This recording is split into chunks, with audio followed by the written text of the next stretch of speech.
Well,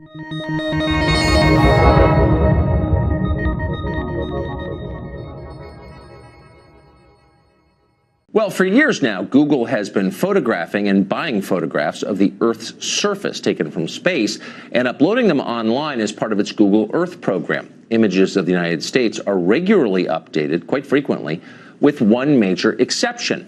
For at least 8 years, images of the Tonopah Test Range in Nevada have gone without an update. It's almost as if Google is helping the government hide something.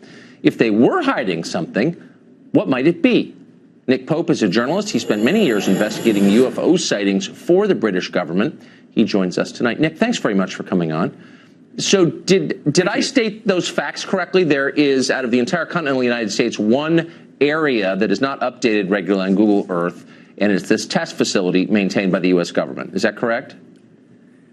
That is correct, yes. It is very close to the infamous Area 51, which is, of course, where UFO enthusiasts say that whatever it was that crashed at Roswell in 1947 was taken. The Tonopah Test Range is about 70 miles away from Area 51. And again, it is one of the most secret places on the face of the planet. UFO enthusiasts and the conspiracy community say that's where the aliens are, that's where the UFOs that we're trying to develop are being test flown. Aviation enthusiasts say no, it's simply a site where the next generation of prototype aircraft, drones, and perhaps hypersonic weapons are tested. But there was a blind spot for years.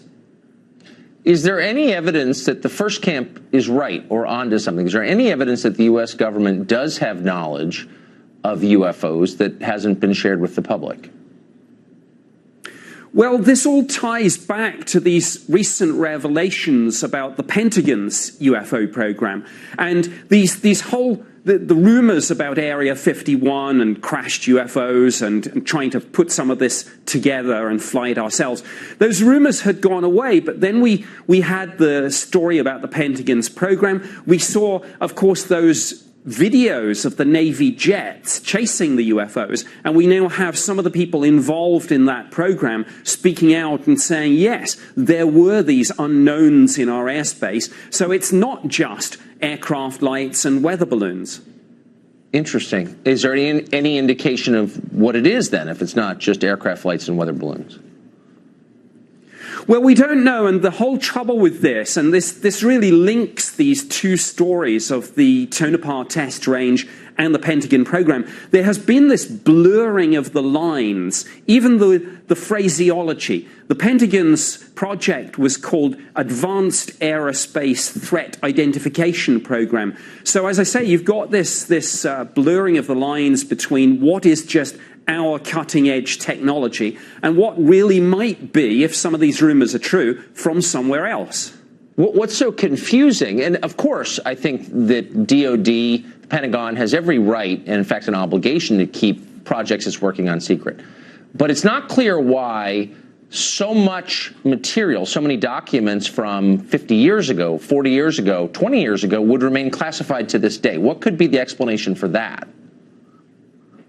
Well, first of all, I absolutely agree with you on secrecy. I mean, I'm not calling for this to be opened up, even though a couple of more recent photos have now been put on Google Earth. But everything you put out there, of course, the Russians can see it, the Chinese can see it, everyone can see it. So we need to be mindful of that. I don't know what is out there, and I think the good news is that finally we're getting some U.S. Congress interest in this. The Senate Armed Services Committee are now looking into those Navy videos that we've seen and discussed, and the House Armed Services Committee, they're looking at the Pentagon's program to say, what did we get for our taxpayers' dollars here? Last question. Do you think the president and maybe some committee chairman would have knowledge of this? They have a right to know. Do you think they do know the answers?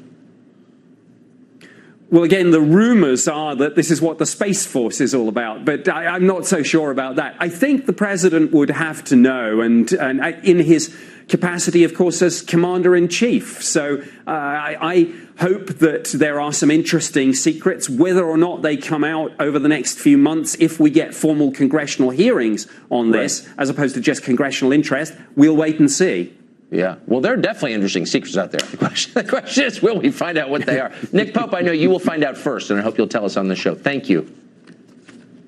Thanks.